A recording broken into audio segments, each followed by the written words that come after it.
Assalamualaikum warahmatullahi wabarakatuh.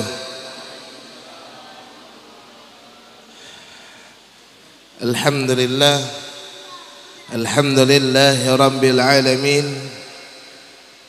Alhamdulillahilladzi hadana bi'abdihil mukhtari man da'ana إليه بالإذن وقد نادانا لبيك يا من دلنا وحدانا اللهم صل وسلم وبارك وكرم على سيدنا ومولانا محمد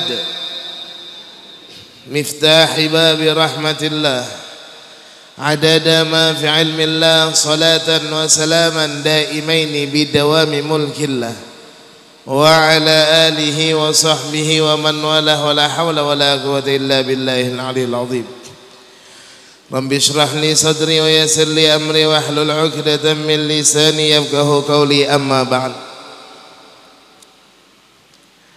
Alhamdulillah, pada malam hari ini kita dikumpulkan lagi membasahi lisan kita dengan menyebut nama Allah, membasahi lisan kita dengan menyebut nama kekasihnya Nabi kita Muhammad sallallahu alaihi wasallam bersama para habaib kita. Ada Al-Habib Hamzah Al-Idrus, ada Al-Habib Muhammad bin Husain Al-Idrus, ada Al-Habib Ali bin Muhammad Al-Habsyi, ada Al-Habib Agil As-Segaf, ada Al-Habib Hasan As-Segaf, ada Sayyid Ridha bin Yahya. Mudah-mudahan dengan kita berkumpul dengan para habaib, kita memohon kepada Allah Subhanahu wa taala, mudah-mudahan segala hajat kita dikabulkan oleh Allah Subhanahu wa taala.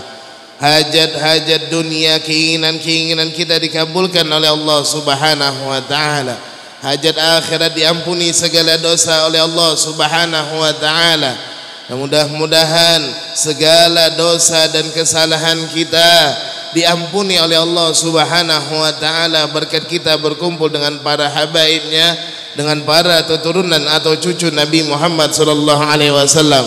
Dan kita juga memohon kepada Allah, mudahan para habaib kita selalu dipanjangkan umur oleh Allah, mudahan selalu dijaga oleh Allah Subhanahu wa taala, agar mereka bisa selalu memikirkan kita, menggandeng kita ke jalan datuknya Nabi Muhammad sallallahu alaihi wasallam. Amin ya rabbal alamin. Para tokoh agama, tokoh masyarakat, guru-guru agama, ada Abah Badruddin, ada Abah Fadruddin, dan segenap para tokoh masyarakat, orang-orang tua kita, dan hadirin hadirat yang dimuliakan oleh Allah Subhanahu wa taala. Entah kenapa jadi disuruh berdiri, enaknya tadi duduk ya. Jadi biar kata Habib mau biar semangat, oke lah. Ya. Masya Allah. Tadi kita mendengarkan syair Khombiri yang sebelum tadi kita dengarkan. Di situ bahwasanya ada kalimat yang mana dilontarkan oleh Nabi Muhammad sallallahu alaihi wasallam dengan kalimat ana laha ana laha, yang mana itu adalah yang dinamakan syafaatul uzma, syafaat Nabi Muhammad sallallahu alaihi wasallam kepada kita semua, yang dimana nanti kita semua dikumpulkan di suatu tempat atau suatu lapangan yang dinamakan padang mahsyar, dikumpulkan dari seluruh umat Nabi Adam sampai umat akhir zaman. Di situ semua kita tidak ada hubungan nasab atau apapun. Yauma yafirrul mar'u min akhihi wa ummihi wa abihi wa sahibatihi wa banihi likulli imri'in minhum yauma idzin sya'nun yughni. Di hari itu ketika kita di padang mahsyar, semua dalam keadaan ketakutan, semua dalam keadaan kebingungan, minta pertolongan kepada siapa? Karena di hari itu anak lari dari ayahnya, istri lari dari suaminya, tidak ada hubungan apapun, semua sibuk dengan urusan masing-masing. Karena kullu nasabin yanqati'u yaumal qiyamah. Tidak ada hubungan nasab sedikit pun kelak di hari kiamat. Walaupun anak kita di samping kita, kita tidak bakalan kenal. Walaupun istri kita yang selalu mendampingi kita tidak bakalan kenal, karena semua nasab sudah terputus kecuali nasabnya Nabi Muhammad SAW. Di situ semua orang minta pertolongan, minta syafaat, karena dalam keadaan kebingungan mau kemana mereka datang ke Nabi Adam. Nabi Adam mengatakan nafsi nafsi. Kata Nabi Adam, saya pernah punya kesalahan, minta ampun kepada Allah Subhanahu wa ta'ala, sampai 100 tahun diampuni oleh Allah Subhanahu wa ta'ala. Saya tidak bisa untuk menolongi siapapun. Saya bisa berkata, kata Nabi Adam, nafsi nafsi, urusno urusanmu dewe.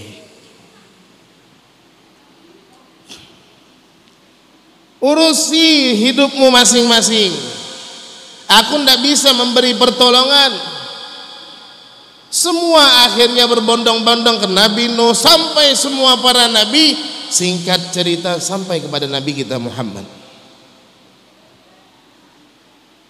Ketika semua dalam kebingungan, matahari di atas kita 1 jengkal,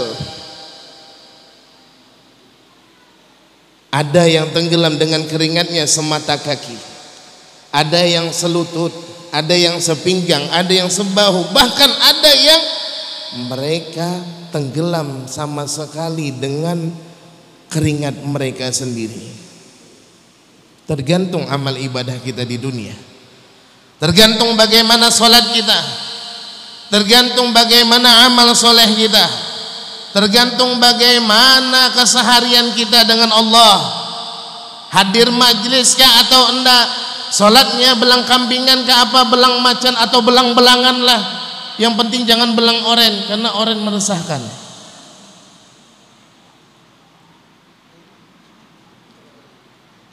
Sholat kadang-kadang sholat, kadang-kadang enggak. Kalau hati enak sholat, kalau enggak enak hati enggak sholat. Ya silahkan nanti anda terima ketika di hari kiamat bagaimana keadaan tersebut.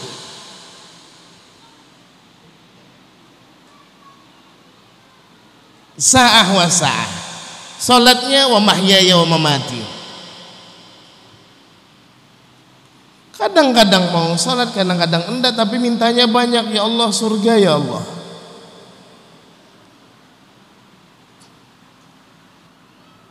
Makanya ada satu cerita pernah diceritakan, ada seseorang yang mimpi Fir'aun.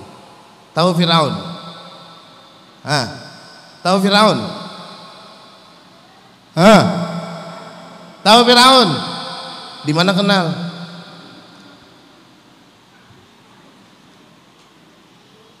Mimpi dengan Fir'aun, duduk berbarengan dengan Fir'aun di dalam neraka. Kata Fir'aun, kenapa kau masuk neraka? Kata si hamba ini, ibadahku kacau. Loh, apa yang kamu lakukan? Kau berkata ibadah kau kacau. Iya, katanya, aku kadang-kadang sholat, kadang-kadang enggak. Akhirnya kacau ibadahku. Kamu kerja? Kerja? Kerjamu apa? Nyangkul. Nyangkul di mana? Sawah sendiri? Enggak, sawah orang. Loh, bodoh. Kata Firaun, bodoh. Kau sudah kerja ikut orang, sholat kau tinggalkan, ya bodoh. Dunia ndak punya, sok-sokan mau ndak sholat atau ndak mau sujud kepada Allah, ya bodoh. Ditampar sama Fir'aun tepat. Loh, kenapa aku ditampar? Ya bodoh kau, kata Fir'aun. Kamu sudah kerja ikut orang lain, sholat kamu tinggalkan. Yang seharusnya masuk neraka itu seperti aku, kata Fir'aun. Aku, kekuasaan banyak, raja, mau ku ambil istri siapapun bisa. Artinya Fir'aun bejat sekalian, itu orang yang bakalan masuk neraka. Aku ngaku Tuhan, wajar kata Fir'aun aku masuk neraka. Lah kau kaya lagi, ya kan? Fir'aun sudah kaya, kekuasaan punya, apapun bisa dia lakukan, tak pernah sakit kecuali hanya bersin 1 kali. Jadi jangan bangga orang yang sakit, tidak pernah sakit. Alhamdulillah selama ini sehat terus guru. Nah hati-hati tumpati Fir'aun kalau tidak salah itu nanti.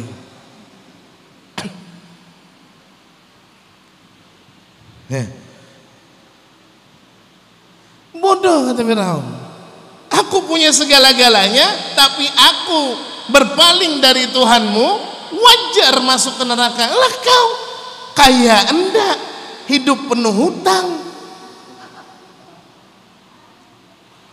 Enak, keinginan banyak, sholat enggak, ditampar lagi sama Fir'aun. Tepat. Jadi yang sering meninggalkan sholat, hati-hati malam ini bakalan mimpi Fir'aun.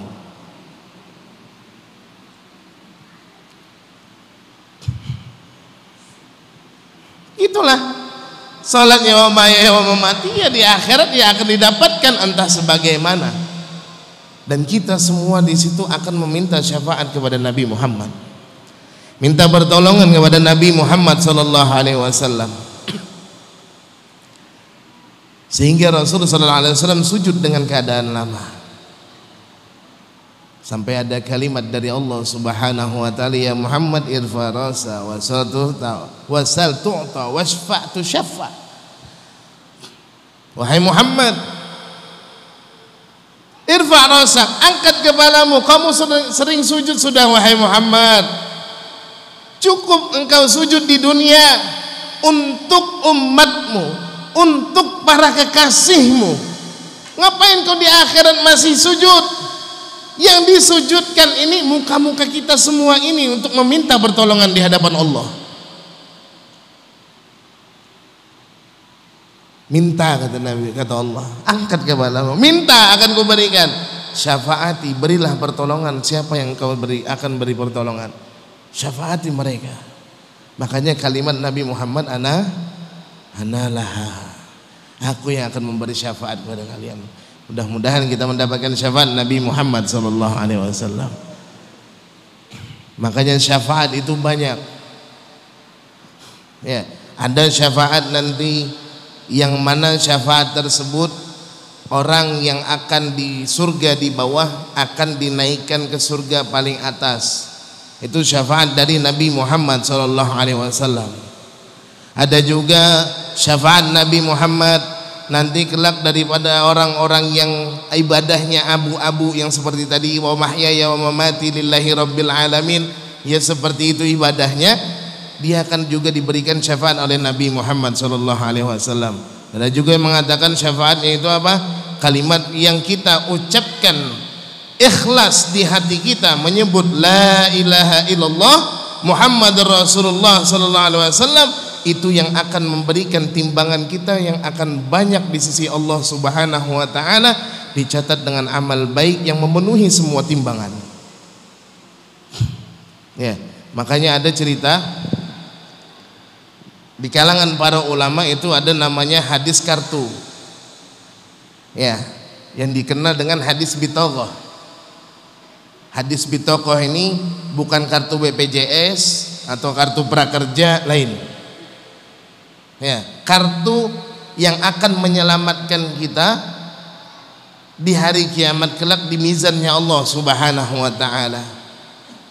Maka dikatakan di dalam kalimat tersebut, sayustakhlasu an ummati yaumal qiyamah. Nanti semua akan dihisab oleh Allah Subhanahu wa taala daripada umatku di hari kiamat.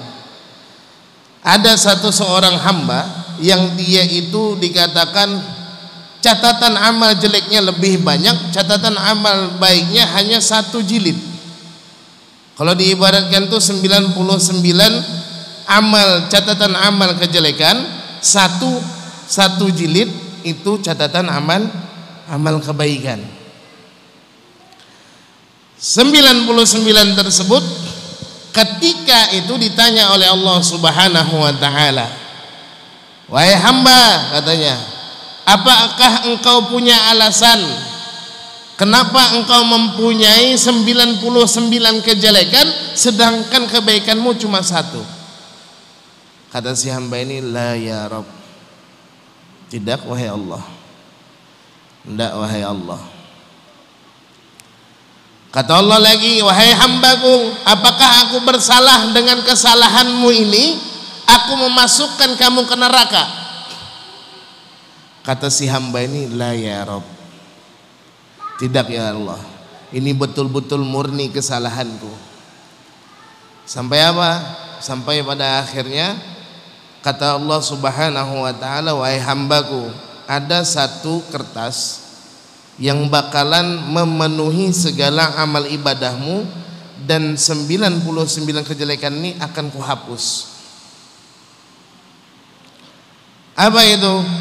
Ketika itu ditaruh oleh Allah Subhanahu wa taala dengan satu jilid tersebut, 99 jilid ini hilang, kalah dengan satu kertas tadi. Ternyata satu kertas tersebut itu apa? Ternyata tulisan la ilaha illallah Muhammadur Rasulullah yang diucapkan oleh seorang hamba ikhlas di dalam hatinya, hanya menyebut dan mengesahkan Allah Subhanahu wa taala. Nah, itu akan diberikan syafaat nanti. Yang terakhir, karena jam 10:15 sudah. Yang terakhir nanti ada namanya syafaat. Sebenarnya syafaat banyak lagi. Ada nanti syafaat yang mana syafaat tersebut akan menolong seseorang, menolong seorang hamba yang mana dia di dalam nerakanya Allah Subhanahu wa taala untuk dikeluarkan oleh Nabi Muhammad sallallahu alaihi wasallam dan dimasukkan ke dalam surganya Allah. Makanya kata Rasulullah, syafaati li ahlil kabairi min ummati. Syafaatku, pertolonganku itu apa? Itu bagi orang-orang yang pembuat dosa besar dari kalangan umatku.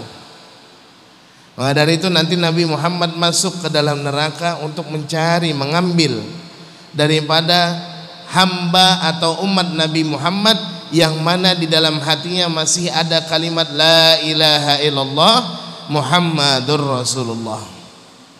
Itu yang akan diselamatkan oleh Nabi Muhammad. Loh, kok bisa Nabi Muhammad masuk ke dalam neraka? Bagaimana api? Api akan terpadamkan dengan cahaya Nabi Muhammad sallallahu alaihi wasallam.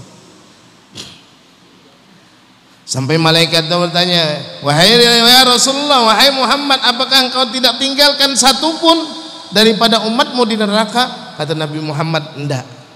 Karena Nabi Muhammad pernah ditanya, wala sawfa yu'tika rabbuka fatarda. Jawaban Nabi Muhammad apa?